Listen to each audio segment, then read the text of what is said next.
Nima uchun O'zbekiston vrachlari Surayyo Osiyo sentrini hammaga tavsiya qilishyapti? Nima uchun Surayyo Osiyo sentri natijalari hammanikidan ham zo'r bo'ladi? Chunki men Surayyo Kamilova juda ham ko'plab boshqa davlatlarga chiqib, eng oxirgi super natijali texnikalarni o'rganib keldim.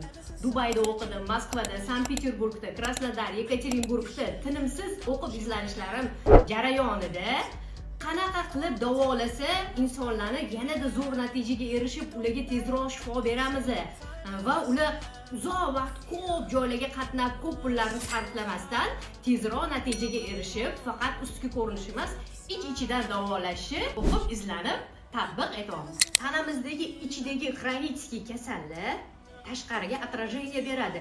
Ya'ni tanani ustidagi har xil qiyshiq-qo'ng'ir deformatsiyalar birinchi ichki organlarda rivojlanadi. Ularning nosog'lom harakati keyin uje tashqaridagi har xil deformatsiyalarni, spaykalarni, ko'rinishidagi qomatdagi o'zgarishlarni keltirib chiqaradi. Biz ichki organlar bilan ham ishlab, ularni sog'lom qilganimiz uchun tashqarida ham zo'r o'zgarish bo'lyapti.